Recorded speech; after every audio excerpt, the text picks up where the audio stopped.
A think tank in Washington says satellite surveillance pictures of an Iranian nuclear site shows crates, trucks, and possible construction.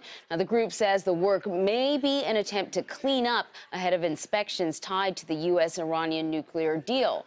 President Obama has been trying to sell that deal to Congress and the American public. Today, he sat down with the editor-in-chief of the policy news website, Mike.com, Jake Horowitz, for an extensive interview on that deal. And Jake joins us now from the North Lawn of the White House. Good afternoon, Jake.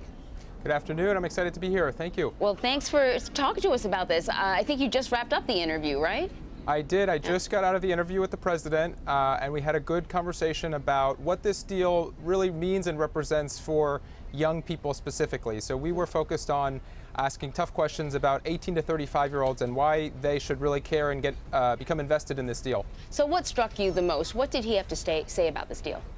You know, what struck me is the president is confident, but recognizes that there are legitimate criticism. And so I asked him straight up, you know, what do you think there are legitimate criticisms to this deal? And he acknowledged that there are several.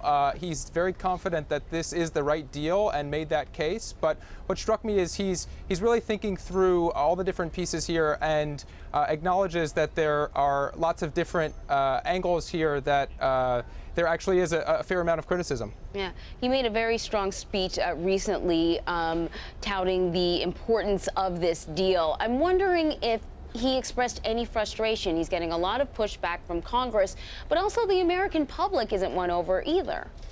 Yeah, you know, I think, and I asked him straight up, you know, you've called this the most important foreign policy challenge since the Iraq War, and yet, you know, you'd be hard-pressed to find many young people out in the streets on this, and why do you think that is? You know, he made his case as to why young people should really care about this, and I think he's going to have to continue to do so. He's got a big fight in Congress, and, you know, he's specifically focused on convincing Democrats to join his side, but, you know, young people legitimately are still up in the air as to how to feel about this, and that was the nature of our conversation. Did he seem confident that he could win the fight with Congress? He did seem confident that he could win the fight with Congress. You know, he acknowledged that there may be several Democrats who leave his camp over this. He talked a lot about the relationship with Prime Minister Netanyahu in Israel and the criticism that he's heard there. And I think he acknowledges that it will be a continued tough fight, but he did seem confident. Mm-hmm. I'm wondering if he talked about any other topics, specifically the election coming up 2016. Did he have any comments on that? We've got a debate starting just hours from now.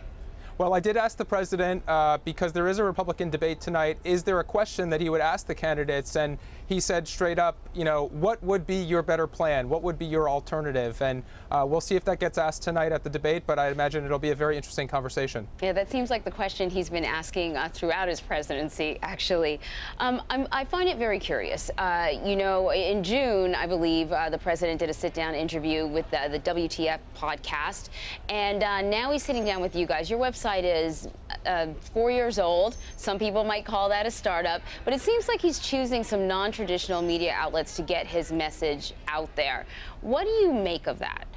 Yeah, so we did a very non-traditional interview format here. So we took questions not only from our audience, but also young people across the world. And so he got questions on video from young Iranians, young Israelis, and lots of other folks. And I think what that represents is a change in strategy and approach and a recognition on the part of the White House that in order to reach our demographic, you know, we need to do non-traditional interviews. And so we're very excited that he was interested in talking to the Mike audience and really breaking out of the mold of what a traditional interview represents, knowing that young people are not necessarily sitting in and tuning in and watching the traditional interview, but engaging in interesting digital media platforms. I look forward to reading your post on Mike.com.